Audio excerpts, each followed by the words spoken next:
Hey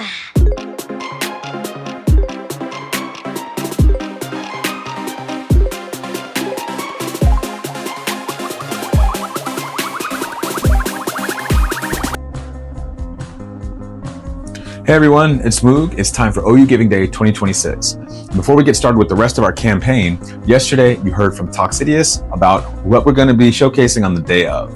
But today I want to focus on our namesake, our fund, who it's about, and why we named it that way. Now, I've been working on this from scratch now for almost 10 years. November of 2026 will be my 10-year anniversary of starting with one question: what is Twitch?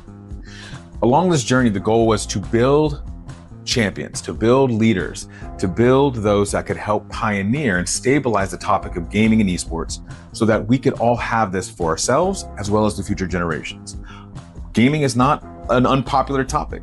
More than 60% of our campus and traditional students play a video game of some sort. That's no surprise. But that's just playing the games. Putting structure around it is a completely different challenge.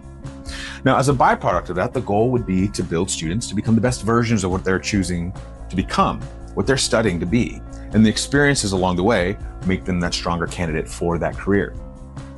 Now, in that same process, it's also important to highlight our alum that have come and gone through our ranks now in almost a decade. But it's hard. It takes time to find those students and to help them understand the power of their own voice and to stand on their own spotlight on their own accord. Now, a year and a half into this, so 2018, we learned about an event called Super Bit Wars, which apparently was originated on this campus was originally called OSNAP.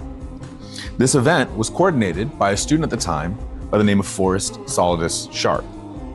Now, I never had the pleasure of meeting Forrest, but what I learned about Forrest and his energy mimicked exactly what I was after. And it was an omen, one of the best omens that I've received on this journey, and I thankfully got it pretty early on in the timeline.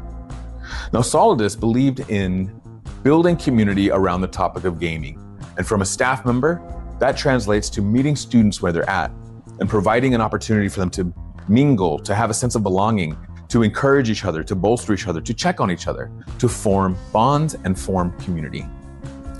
Now, this event, Super Bit Wars, or OSNAP, has been facilitated for years now by one of his counterparts at the time, named Ricky McNeil, who we have collaborated with over the years. After learning about this event and learning about this name, Ricky allowed me to bring Super Bit Wars back to its origination in the Molly Shy Ballroom in the Oklahoma Memorial Union.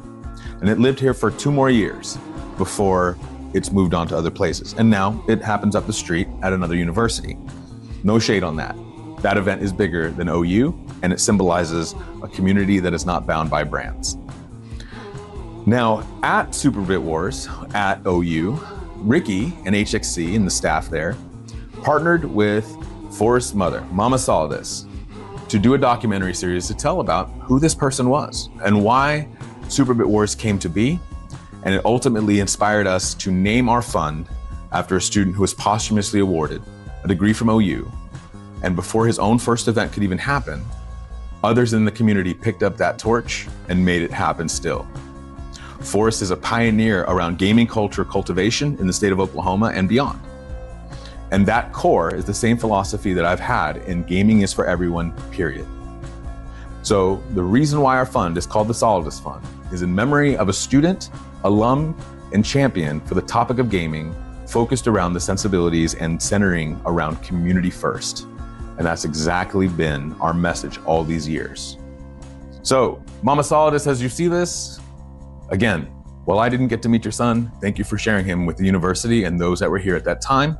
For everyone else, understand that our fund celebrates a champion, someone that defines a world that we represent in that wanting all of these opportunities, pathways through the topic of gaming, and if you dare, through the rabbit hole of esports and competition, that it's here.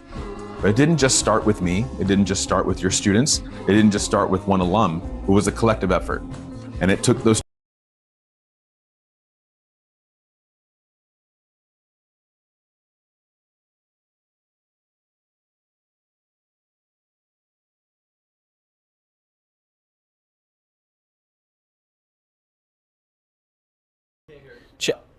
Chat, how about this, huh?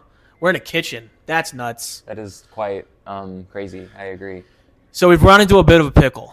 Quite a pickle, actually. It's not a bit. It's quite a pickle. It's like it would win awards at farmers markets for how big of a pickle it is. Okay, no. Well, maybe. You might be right. You want to explain or should I? I can explain. Okay. So we had like this whole breakfast thing planned where like we were gonna like make pancakes, bacon, and eggs. You know, they got the Yeah. mix and everything, right? These are induction stoves in this kitchen we're using. Which you don't know what that means. That means you have to have a magnetic stainless steel pan, of which we brought 3 aluminum. Yeah. This is So we are having one fast track delivered as we speak. It should be here soon. Kaori himself, who's also supposed to be on this segment with me. He said he was on his way as of like 5 minutes ago, so that's chill. That's loud as heck. So we're gonna go ahead and make the pancake batter Yeah. because I feel like that we can at least make ourselves useful. And hey, worst comes to worst, I checked, and the store over there, we're in Walker Tower right now, sells stuff we can put in the oven and like quick bake like that. Exactly. So we're gonna have breakfast today regardless. Yeah. So we're working on it. It's good. It's a good time. Oh yeah. It's a good time. So yeah, I guess we should like start, right? Start. Yeah, start. Okay. Where's that whisk at? The whisk is right right here. over there. Yeah. So let me see here. So we got the chocolate chip pancakes, I believe. It may be easier if you just clip that to your shirt because you're gonna need both hands. No? good. Okay. I'll just let you do all the work and I'll commentate over it. I have very little experience cooking. I just hope you know Oh. Hey, I'm gonna go rinse this that. off. Yeah, maybe you want to go rinse the whisk off. So let's see here. All right. So the directions for chocolate chip pancakes specifically are, at least on our Great Value here, preheat griddle to 375, lightly grease. So we can't do that part, unfortunately, because we don't have the pan. But what we can do is in a large bowl, whisk together, mix the water, and the chocolate chips until combined. So we do have the measuring cup, thank goodness. We do. We need 2 cups of the waffle mix, 1 cup cool water.